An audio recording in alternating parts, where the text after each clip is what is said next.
اعوذ باللہ من الشیطان الرجیم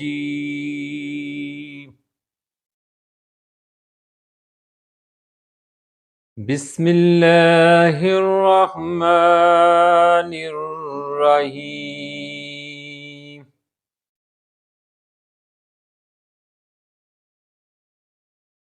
وضاحت آیت نمبر 4 سورۃ الاعراف۔ یہاں پہ اللہ تعالیٰ بتا رہا ہے اور کتنی ہی بستیاں تھیں جو ہم نے ہلاک کر ڈالیں، ہم نے تو آیا ان پر ہمارا عذاب رات میں یا دوپہر میں، جب کہ وہ قیلولہ یعنی دوپہر کو سوتے تھے،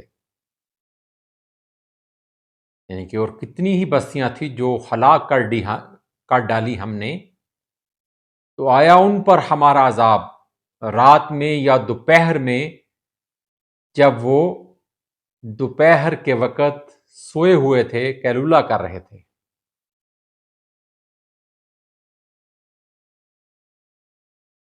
دوپہر اور رات کے وقت دو وقت اس لیے مخصوص فرمائے کہ یہ دونوں وقت غفلت کے ہوتے ہیں، یعنی دوپہر اور رات کا وقت یہ عمومی طور پر غفلت کے ہوتے ہیں۔ لوگ یہاں اس دوران سوتے ہیں، ہر چیز سے ہٹ کر ماورا ہو کر پھر سو جاتے ہیں، دنیا و ما فیہا سے بے خبر ہو کر۔ چنانچہ حضرت لوط علیہ السلام کی قوم پر جو عذاب آیا وہ عذاب سحری کے وقت عذاب آیا، اور پچھلی رات میں ہلاک کر دیے گئے، یعنی کہ حضرت لوط علیہ السلام کی قوم پر جو عذاب آیا تھا وہ سحری کے وقت آیا تھا، اور پچھلی رات کے پچھلے حصے میں وہ سب ہلاک کر دیے گئے، سوائے چند جو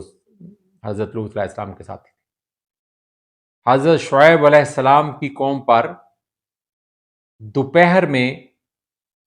جب وہ قیلولہ کر رہے تھے، جب وہ سو رہے تھے، آرام کر رہے تھے، تو ان پر عذاب آیا اور وہ سب ہلاک کیے گئے۔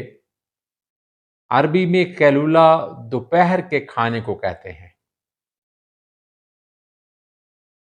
یعنی کہ جو کھانا دوپہر کے وقت کھایا جاتا ہے اور اس کے بعد پھر آرام کیا جاتا ہے، اسے قیلولہ کہتے ہیں،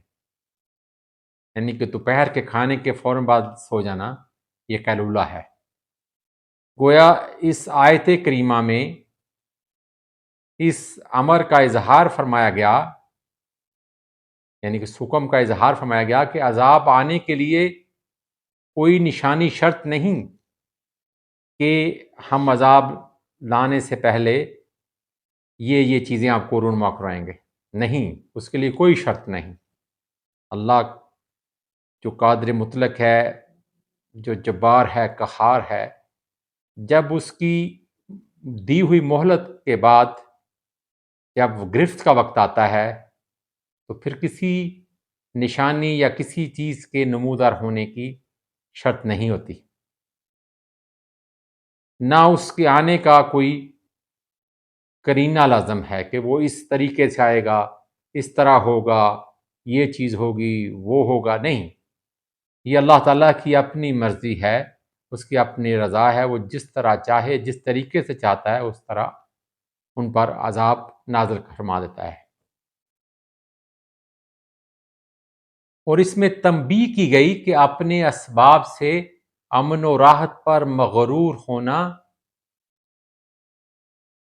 عاقبت نااندیشی ہے،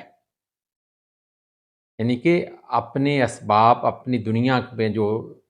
چیزیں رکھی ہوئی ہیں اس کے اوپر تفاخر کی کوئی بات نہیں ہے۔ عذاب الہی رب عز و جل جب آتا ہے تو اچانک لوگ اس میں مبتلا ہو جاتے ہیں، چنانچہ جب وہ عذاب میں پھنس گئے تو کچھ نہ کر سکے، اس چیز کا تذکرہ فرمایا جاتا ہے۔